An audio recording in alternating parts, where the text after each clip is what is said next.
Sir, kung pabalikin mo ako sana pagka-presidente, I will make up for the yung kulang na ano. Kawawa naman po yung mga pamilya, Mr. President. Actually, marami po mga napatay na hindi po nabibigyan ng hustisya, and I think this is not a laughing matter, Mr. Chairman. This is my message, sir. Yes. Pagka pumasok ka sa droga, pumasok sa krimen, iyo yan. But iyo yan. yes, but Mr. President, you manifested. Yes. And they heard me say that do not do it because I will kill you. Yeah, but Dahilan sa Tagalog po ang inyong opening remarks, hayaan po niyo ko na mag-English naman. Sapagkat mayroong isang abogado dito, ininsulto ang isang member ng Quadcom na hindi raw marunong mag-English. Gusto ko pong sabihin sa abogadong yan na ako po ay marunong mag-English. Baka mas marunong pa ako sa kanya mag-English. Gusto ko yung abogado natin na nang insulto dito sa isang member natin dito, makinig na mabuti at i-correct niya ang English ko kung kinakailangan. 30 minutes po ang kanyang inubos. I think I will not be delivering any opening remarks, and advice lamang po kay sa ating chairman, huwag mo masyadong seryoso yun yung mga bashers mo. As a matter of fact, madami po talaga mga bashers, pero alam mo, mga troll farms yan eh. At huwag na lang po nating intindihin. Kung ayaw mo masaktan, no, edi huwag kang magbasa. I think we all know na marami po talaga itong mga troll farms, at yan naman po talagang ginagamit na taktika against us all. But Alam mo talagang marami, pero hindi ko binabasa yan. Hindi ko inaalala yan. Gusto ko lang sabihin sa DDS troll at DDS vloggers, ilang boto ba ang ibinigay nyo sa former president sa botong ibinigay ng Baptist community sa kanya? Ilan po ang tanong ko. Thank you, Congressman Abante. You have made your point in your opening statement. So we will now proceed. Instead of delivering an opening remarks, you said you're going to show a clip. Is that? magandang umaga po, Mr. President, at sa lahat po ng mga resource persons who are here today. Magandang umaga po. Isahin ko na lang, and I will not repeat it. I did it as a matter of principle to protect my country. That is the long and short of it. Kung anong tanong man ninyo. Mr. Chairman, Mr. President, 2 days ago you have mentioned that wala po kayong pamasahe papunta po dito, and I'm pretty shocked that you have 1 million in your account to help our policemen, and we salute you, Mr. President, for that, and for being honest that you will be. That 1 million is for my. Wait po, Mr. President. Mr. President, I'm still have the floor, Mr. President. Excuse me. For my medicine and subsistence. Let me remind everybody to please calm down. Let the person talking finish his sentence first before you interject. Okay? Yun lamang po ang aking paalala sa lahat. Mr. President, Mr. Chairman, yung pong 1 million na ipagkakalob po ninyo will go a long way. And we are very thankful because marami pong mga officers po natin, mga kapulisan po natin na natanggal na po. 100, as a matter of fact, to be exact with that, Mr. Chairman, 195 officers na po itong na-dismiss. Nasira po ang kanilang buhay, nawalan po sila ng trabaho, they were humiliated, their dignity was lost, and Mr. Chairman, Mr. President, that 1 million we go a long way. I will hand to you the 1 million. Point of order, Mr. Chairman. Before this. Point of order, Mr. Chairman. What is the rule that was violated? What is the point of order of Congressman Padman? The former president is speaking without the recognition of the chairman. And please, Mr. President, former president, you know the rules. It was read by Chairman Acop. And being a former congressman, you know the internal rules. Let the members of this committee finish the question before answering. That's my first point of order, Mr. Chairman.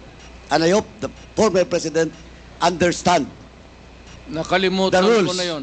Yung rules na yun. Oh, now, I now want you. Hindi Pinapaalala ko po. I'm not. Now again, Mr. Chairman. Chairman, Hearing suspended. the former president is Hearing speaking. suspended. Hearing is resumed.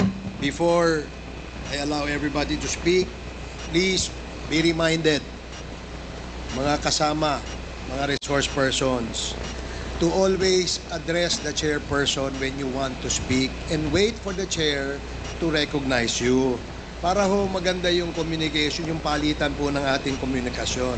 Mahirap po kasi na nag-uunahan tayo magsalita, dadating po sa punto, nagtataasan na ho tayo ng boses, ayaw naman po nating mangyari yan because napaka-maselan at napaka-importante nitong ating pinag-uusapan. I do request from our resource person to please address the chair first before we speak, and the same as well to the members. No, please address the chair. Let me be the traffic enforcer here para malinaw at maayos ang ating hearing sa ngayong umaga. Mr. Chairman. We will now proceed with Congressman Dan Yes. Fernandez. Mr. Chairman. Wait for the chair to recognize you first, please. I'm sorry, Mr. Chairman. Ulitin Sige po, Okay. please wait for the chair to recognize you before you speak. Now you are recognized, Congressman Dan Thank you, Fernandez. Mr. Chairman. If you work for a government, there are rules to be followed. It is not just because you are a policeman that you're always correct. It is not safe to say that you are a mayor that you are always correct, that you rule the city by your own. Maraming nagkakamali, and there must be a reason for their dismissal. There cannot be a dismissal without a lawful ground. Kung napaalis yan, sir, meron talagang kasalanan. Hindi mo pwedeng basta i-dismiss mo lang yung pulit. But you made the promise, Mr. President, that sagot nyo sila. Sagot ko, That after 6 years, ngayon lang po tayo magbibigay ng tulong para po sa kanila. hindi. The record will show, Mr. President. Hindi mo, yan ang record. Hindi, walang record ng bigas, pati pera, No, Mr. President. binigay ko What sa I'm trying to pamilya say, nila. the record will show that wala pong tulong natanggap ang lahat ng ito. Hindi po ako nagsasalita nito, Mr. President. Ang nagsasalita po nito ay si Chief PNP Marbil. Alam mo si Marvin, you remind him, hindi nakalista yung mga bigas na binigay ko sa mga pamilya ng polis, pera, enrollment ng mga bata. Hindi nakalista dyan. You Mr. remind that Marbil, ito, huwag kang maniwala dyan kay Marbil. Wala ka dyan. Sandali lang. Yes, sir. I'm not trying to be smart, Alec. I'm sorry if I'm overdoing. Hindi, it's okay po, Mr. President. No problem po. It's not really, hindi ko sinasadya yan. Opo. I respect I was once a member of Congress. Medyo emotional lang kasi ako basta sa crime na talagang galit ako sa kriminal. We Baka- understand that po, Mr. President. Nandito na lang rin tayo. Pag nahuli ninyo, patayin nyo lahat. Huwag ninyong dalhin sa Mr. pupunta ng presuhan niya, papakainin ko pa yung mga Mr. President, thank you so much for refraining yourself from speaking bad yeah, words. sir. We appreciate that. No? Nakikita po namin na talagang pinipigilan nyo ang sarili nyo. takot ako sa inyo, sir. Hindi po, sir. Natutuwa po kami dahil nga nagiging maayos po yung Hindi, ating totoo. usapan po, sir. Sir, kasi po may... Sweating hands, oh. Takot talaga ako sa inyo. kami rin po, malamig din po kamay namin dahil sino po ba yung sinasabi na assistant na magdi-disburse po ng pera para sa reward system? Yes. Sino po, Mr. President? Hindi ko na sinong kahiro doon. A police operation cannot be funded by private money. That is not allowed by law. In accordance with the rule of COMELEC, yung excess money po na ginagamit po natin sa kampanya must be returned back to the COMELEC, Mr. Chair, to the donors, Mr. President. Maniwala ka yung... Hindi, yun po sinasabi ng COMELEC, Mr. President. And yun po yung ka sa batas COMELEC. na atin po dapat sundin. Tanungin kita, sinong kandidato nagsauli. Mr. President, you cannot ask question. We will be the one asking question. That's why I said, Kasi po kami po, pag nakakatanggap because po, it Mr. President, I is still have the floor. incongruous Mr. President, Mr. public President. interest to protect public interest. Kaya nga po, Mr. President, Yes. na-utilize po yun. Yung sa, Yes, correct. Thank you. Mr. President, your pronouncement that don't destroy my country cause I will kill you. Does this pertains to all of these elements, Mr. Hindi naman. Sir, I was really particularly worried because yung droga kasi ang target yung mga bata. Hindi tayo. Ang droga na distribute dyan sa mga high school, dyan sa mga ano, kung ang next generation ng Pilipino puro bangag at marami nakikita mo dito, marami mga opisyal natin sa gobyerno, nakikita mo mga bangag eh. Alam mo na kung sino ang bangag, tinatawag nila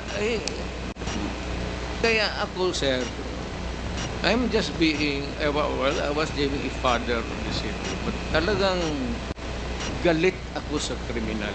Those in trafficking sa drugs, may utak yun. Yun sila ang nag-traffic ng drugs. And they avoid taking drugs because alam nila na kung malulong sila sa droga, hindi na nila magamit yung utak nila. Mr. Kaya, President, yung yes. sinabi nila na hindi lahat drogista, tama yun. Yung Pero ito po ay mga collateral damage. Sabi nga po, shit happens eh. Di ba? Sabi ni Gerald Bato. So, if ever that meron pong collateral damage, meron pong mga shit happens, will you consider this as a failure of the war on drugs? Hindi, I would say that it was maybe unnecessary. Lumaban po sila? Or pinatay nyo silang walang laban? Sinabi ko sa kanila, Hindi, Mr. President, pinatay nyo po ba siya ng walang laban or lumalaban po sila? hindi, lumalaban. Kasi pag raid, siyempre, agawan ng kung anong mapupulot nila. Pero kung lumaban, pasensya tayo. So, ito po yung namamatay, binabayad po 20,000 to 1 million. Hindi yan, sir. Ganito yan. Hindi, yung po ang tanong ko, Mr. President. Hindi, ganito nga. Sige po. Ito na yung answer ko eh. Sige po. Yung may police operation, alam ng police lahat yan, pinupunduhan ko yan. O ito, for a particular project. Pagka na-accomplish nila yan, sir, may sobra, magsabi ang police officer o lead official, sir, may sobra, hindi na ubos yun. Hindi na yan. For the boys. And you have spoken about the reward system. And sinabi nyo, patay o buhay? Patay, better. Buhay, okay lang. Correct. Yes, so ibig po sabihin ay mas okay sa inyo kapag patay. Mas maganda kung patay, sir. And that's the reason why we are trying to encourage our citizens to kill all those addicts. No, not addicts. To kill the criminals. Not addicts because addicts are victims. I will admit na ang order ko yung mga drug manufacturers, pati yung mga big time drug distribution, patayin. Hindi ko, I will not deny it. At kung ako mabalik ako pagka-mayor, tublahin ko yun. And out of that 100,000 that you have mentioned, ang reported lamang po na namatay is ay almost 20,000 to 30,000. So, were you disappointed on this, Mr. Kulang. Kulang? Were you disappointed that it's only 20,000 to 30,000? Sir, kung pabalikin mo ako sana pagka-presidente, I will make up for the yung kulang na ano. Kawawa naman po yung mga pamilya, Mr. President. Actually, marami po mga mga napatay na hindi po nabibigyan ng hustisya, and I think this is not a laughing matter, Mr. Chairman. This is my message, sir. Yes. Pagka pumasok ka sa droga, pumasok sa krimen, iyo yan. But- iyo yan. Yes, but Mr. President, you manifested. And Yes. And they heard me say that do not do it because I will kill you. Yeah, but